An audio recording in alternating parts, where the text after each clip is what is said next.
নমস্কার, story teller ঈশিতার চ্যানেলে আপনাদের সবাইকে স্বাগতম। আমি ঈশিতা। আজ আপনাদের শোনাবো কলকাতার বুকের এক হাড়হিম করা সত্য ঘটনা, যা আজ পর্যন্ত কোনো সংবাদপত্রের পাতায় জায়গা পায়নি।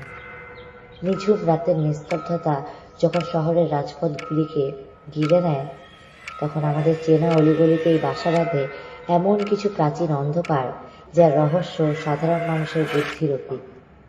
সোনারপুরের সেই অভিশপ্ত বাঁশবাগান আর এক অন্তঃসত্ত্বা মহিলার ভুল করে দেওয়া এক পিশাচ ভোগের সেই বীভৎস কাহিনী নিয়ে আজকের এই বিশেষ নিবেদন। বুক ধরফরানি আর শিরদাঁড়া দিয়ে বয়ে যাওয়া ঠান্ডা স্রোত অনুভব করতে তৈরি তো? চলুন তবে ডুব দেওয়া যাক ঈশিতার এই রহস্যময় গল্পের মায়াজালে। কলকাতা শহরের কোলাহল ছাড়িয়ে সোনারপুরের সেই প্রাচীন বাঁশবাগানে তখন শ্মশানের নিস্তব্ধতা। অন্তঃসত্ত্বা রীতা তার বাপের বাড়ি থেকে ফেরার পথে শর্টকাট নিতে গিয়ে সেই অন্ধকার পথেই ঢুকে পড়েছিল। তার হাতে ছিল বাড়ির পুজোর তালের বড়া আর একটা ছোট্ট পোটলা। সে জানত না এই নির্জন বাঁশঝোপের গভীরে এক ক্ষুধার্ত পিশাচিনী বহু যুগ ধরে অপেক্ষা করে আছে। হঠাৎ পেছন থেকে শুকনো পাতার মর্মর শব্দ রীতার বুকের ধরফরানি বাড়িয়ে দিল। সে দ্রুত পা চালালেও মনে হচ্ছিল পথটা যেন শেষই হচ্ছে না, বরং আরো লম্বা হচ্ছে। কলকাতার আর্দ্র ভ্যাপসা গরমেও রীতা অনুভব করল এক কনকনে ঠান্ডা হাওয়া তার ঘাড়ের পাশ দিয়ে যেন বয়ে গেল। বাতাসের সেই স্পর্শে ছিল পচা চামড়ার বিকট একটা গন্ধ। অন্ধকারে একটা ছায়া রীতার পথ আটকে দাঁড়ালো, যার পা দুটো ছিল উল্টো দিকে ঘোরানো। রীতা ভয়ে চিৎকার করতে গিয়ে দেখল তার গলা দিয়ে কোনো আওয়াজ বেরোচ্ছে না। হাতের সেই খাবারের পোটলাটি এক অদৃশ্য টানে ছিঁড়ে মাটিতে পড়ে গেল। নিমেষের মধ্যে সেই খাবারগুলো পোকায় ধরা পচা মাংসে পরিণত হলো। বাঁশগাছগুলো যেন নুইয়ে এসে রীতাকে চারপাশ থেকে ঘিরে ফেলল, অনেকটা ঠিক খাঁচার মতো। মাটির নিচ থেকে উঠে এলো এক বীভৎস ফিসফিসানি। ভোগ পেয়েছি, এবার আসল উপহারটা দে। রীতা বুঝতে পারল পিশাচটি তার প্রসাদে তুষ্ট হয়নি। তার নজর রীতার গর্ভের ওপর। তার পেটের ভেতরটা যন্ত্রণায় যেন মোচড় দিয়ে উঠল। কলকাতার মিউনিসিপ্যালিটি রাস্তার ল্যাম্পপোস্টের আলোটা দূরে টিম টিম করছিল, কিন্তু এখানে নিকষ কালো অন্ধকার। পিশাচটি যখন তার লম্বা কালচে নখগুলো রীতার পেটের কাছে নিয়ে এলো, ঠিক তখনই পাশের কালী মন্দিরে সন্ধ্যা পুজোর শাঁখ বেজে উঠল। শাঁখের শব্দে পিশাচটি এক বিকট আর্তনাদ করে পিছিয়ে গেল। রীতা দেখল পিশাচটির শরীর থেকে কালো ধোঁয়া বেরোচ্ছে। সেই সুযোগে রীতা টলতে টলতে মেইন রোডের দিকে দৌড়াতে শুরু করলো, কিন্তু তার মনে হচ্ছিল মাটির নিচ থেকে অদৃশ্য হাতগুলো তার পা যেন জড়িয়ে ধরছে। পিছন ফিরে তাকাতেই দেখল পিশাচটি এখন চার পায়ে কুকুরের মতো তেড়ে আসছে তার দিকে। তার লাল চোখ দুটো অন্ধকারে আগুনের গোলার মতো জ্বলছিল। রাস্তার একদম ধারে আসতেই একটি হলুদ ট্যাক্সির হেডলাইটের আলো পিশাচটির ওপর পড়ল। আলো লাগার সাথে সাথেই দানবটি এক লাফে আবার সেই গভীর বাঁশবাগানে অদৃশ্য হয়ে গেল। ট্যাক্সি ড্রাইভার অবাক হয়ে দেখল এক গর্ভবতী মহিলা মাঝ রাস্তায় রক্তাক্ত অবস্থায় লুটিয়ে পড়েছে। রীতার জ্ঞান হারানোর আগে শেষ স্মৃতি ছিল সেই পচা গন্ধ আর অট্টহাসি। পরদিন সকালে রীতাকে সোনারপুর গ্রামীণ হাসপাতালে ভর্তি করা হয়।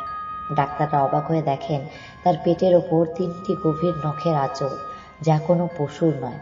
আশ্চর্যের বিষয় হলো তার গর্ভের সন্তানটি বেঁচে গেলেও রীতার গলার স্বর চিরতরে হারিয়ে গেছে। পুলিশ সেই বাঁশবাগানে তল্লাশি চালিয়েছিল, কিন্তু কিছুই খুঁজে পায়নি। গ্রামের বয়স্করা বলেন ওই বাঁশবাগানে একসময় এক তান্ত্রিক পিশাচ সাধনা করতে গিয়ে প্রাণ হারিয়েছিলেন। তারপর থেকেই সেই অতৃপ্ত আত্মা অন্তঃসত্ত্বা নারীদের ভোগের সন্ধানে ওত পেতে থাকে। রীতা বেঁচে ফিরলেও তার শরীরে সেই পিশাচের স্পর্শ থেকে গেছে। আজও মাঝরাতে সে ঘুমের ঘোরে সেই উল্টো পায়ের পিশাচকে দেখতে পায়।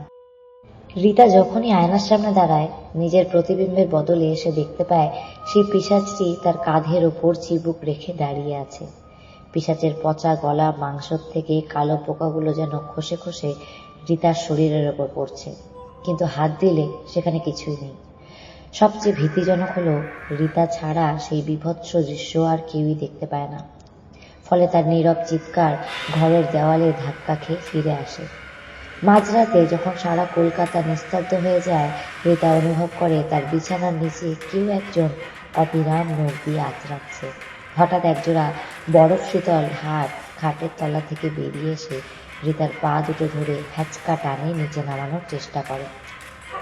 সে ভয়ে কুঁকড়ে যায় যখন দেখে সিলিং থেকে উল্টো হয়ে ঝুলে থাকা পিশাচটির মুখ থেকে কালো রক্ত টপ টপ করে তার গায়ের ওপর পড়ছে। সবচেয়ে ভয়ঙ্কর ঘটনা ঘটে অমাবস্যার রাতে, যখন রীতা তার ঘরের কোণে পিশাচটিকে স্পষ্ট দেখতে পায়। তার পেটের দিকে আঙ্গুল উঁচিয়ে তৃষ্ণার্ত চোখে তাকিয়ে আছে। পিশাচটি তখন মানুষের গলায় ফিসফিস করে বলে ওঠে, মুখের বাকি অংশটা তুই দিবি নাকি আমি ছিঁড়ে নেব? সেই বিভীষিকাময় হাসির শব্দে সোনারপুরের ওই শান্ত পাড়াটা যেন এক নিমেষে নরকে পরিণত হয়। আর রীতার শরীর থেকে থেকে নীল হয়ে যেতে থাকে। রীতার অবস্থা দেখে বাড়ির লোক শেষমেশ এক জটাধারী কাপালিককে খবর দিলেন, যিনি সোনারপুরের ওই পিশাচের ইতিহাস জানতেন। কাপালিক ঘরে ঢুকেই চিৎকার করে উঠলেন, কারণ তিনি দেখতে পেলেন রীতার ছায়াটি আর তার নিজের নয়, সেটি সেই পিশাচের বিকট আকার ধারণ করেছে। তিনি হাড়ের তৈরি একটি খড়পট থেকে মন্ত্রপুত শ্মশানের ভস্য রীতার ওপর ছিটিয়ে দিতেই তার শরীর থেকে এক অমানসিক আর্তনাদ বের হলো। রীতার মুখটা অস্বাভাবিকভাবে ফেটে গিয়ে সেখান থেকে কালো ধোঁয়া আর পচা রক্ত বের হতে শুরু করলো, যেন পিশাচটি তার ভেতর থেকে বেরিয়ে আসার চেষ্টা করছে। হঠাৎ ঘরের সবকটা জানলা সশব্দে ভেঙে পড়ল এবং বাইরের সেই প্রাচীন বাঁশবাগান থেকে হাজার হাজার বাদুড় এসে বাড়িটিকে ঘিরে ফেলল। কাপালিক যখন পিশাচটিকে দমনের জন্য মন্ত্র পড়ছিলেন, তখন অদৃশ্য শক্তিতে তার নিজের গলায় চিপে ধরা হলো এবং তাকে দেওয়ালে আছড়ে ফেলা হলো। পিশাচটি তখন রীতার কণ্ঠস্বর ব্যবহার করে অট্টহাসি হেসে উঠল, যার কম্পনে ঘরের আসবাবপত্রগুলো চূর্ণ বিচূর্ণ হয়ে মাটিতে লুটিয়ে পড়ল। মরিয়া হয়ে কাপালিক তার নিজের রক্ত দিয়ে মেঝেতে একটি রক্ষাচক্র আঁকলেন এবং তাতে আগুন জ্বালিয়ে দিলেন।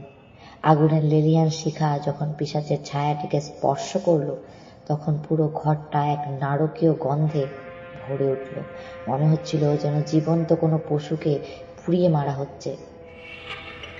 পিশাচটি শেষবারের মতো এক বীভৎস চিৎকার করে রীতার শরীর ছেড়ে পালিয়ে গেল, কিন্তু যাওয়ার আগে দেওয়ালে নখ দিয়ে লিখে গেল, আমি আবার আসব যখন চাঁদ রক্তবর্ণ হবে। কাপালিকের তুকতাক আর মন্ত্র বলে সোনারপুরের সেই বাড়িটি আপাত দৃষ্টিতে শান্ত হলো। রীতাও ধীরে ধীরে সুস্থ হয়ে উঠল। কয়েক মাস পর এক ঝড়ো বৃষ্টির রাতে রীতার কোল আলো করে এক পুত্র সন্তানের জন্ম হলো। কিন্তু অদ্ভুত বিষয় হলো, শিশুটি জন্মানোর পর একবারও কেঁদে ওঠেনি, বরং তার চোখ দুটো ছিল অস্বাভাবিকভাবে বড় এবং স্থির। নার্স যখন শিশুটিকে পরিষ্কার করতে গেল, সে ভয়ে ছিটকে পিছিয়ে এলো। দেখল শিশুটির পিঠের চামড়ায় সেই পিশাচের নখের গভীর আঁচড়গুলো তখনও টাটকা রক্তে ভিজে আছে। হাসপাতাল থেকে ফেরার পর রীতা লক্ষ্য করল, শিশুটি স্বাভাবিক দুধের বদলে কাঁচা মাংসের গন্ধ পেলে অস্থির হয়ে উঠছে। একদিন মাঝরাতে রীতার ঘুম ভেঙে গেল এক অদ্ভুত চপচপ শব্দে। সে তাকিয়ে দেখল দোলনার ভেতরে কিন্তু শিশুটি নেই। অন্ধকারের কোণে বসে 4-5 মাসের সেই ছোট্ট শিশুটি একটা মরা বিড়ালকে ছিঁড়ে তার রক্ত চুষছে। শিশুটির মুখ যখন চাঁদের আলোয় স্পষ্ট হলো, রীতা দেখল তার বাচ্চার দাঁতগুলো মানুষের মতো নয়, বরং সেই পিশাচের মতো ধারালো আর তীক্ষ্ণ। কাপালিককে আবার খবর দেওয়া হলে তিনি এসে রীতার বাচ্চার দিকে তাকিয়ে পাথর হয়ে দাঁড়িয়ে রইলেন। তিনি দীর্ঘশ্বাস ফেলে বললেন, পিশাচটি রীতার শরীর ছেড়ে যায়নি, সে আসলে রীতার গর্ভের সন্তানের আত্মার সাথে নিজেকে মিশিয়ে নিয়েছে। হঠাৎ সেই শিশুটি অলৌকিক ক্ষমতা নিয়ে কাপালিকের দিকে তাকিয়ে এক বীভৎস অট্টহাসি হেসে উঠল এবং তার গলার স্বর বদলে গিয়ে সেই পিশাচের গম্ভীর কণ্ঠস্বরে পরিণত হলো। সে জানালো, আমি তো ভোগ দিয়েই এসেছি, তবে বাইরে থেকে নয়, তোর রক্তের উত্তরাধিকার হয়ে তোর কোলেই থাকবো। সোনারপুরের সেই নিঝুম রাতে সুমিত্রার সাথে যা ঘটেছিল তা ছিল কেবল এক মহাপ্রলয়ের শুরু। পিশাচ কি সত্যি চলে গেছে, নাকি সে দিয়ে গেছে এমন এক অভিশাপ যা রিতার রক্তে মিশে আছে।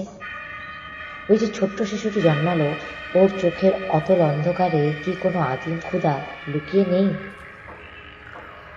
আমি ঈশিতা আজকের মতো বিদায় নিচ্ছি, কিন্তু গল্পের আসল রোমাঞ্চ এখনো বাকি।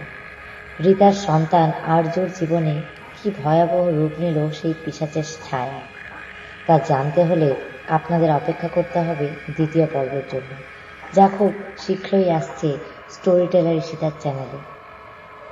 এই রহস্যময় সফর জারি রাখতে গল্পটি এখনই লাইক করুন, বন্ধুদের সাথে শেয়ার করুন, আর আমার চ্যানেলটি সাবস্ক্রাইব করতে একদম ভুলবেন না।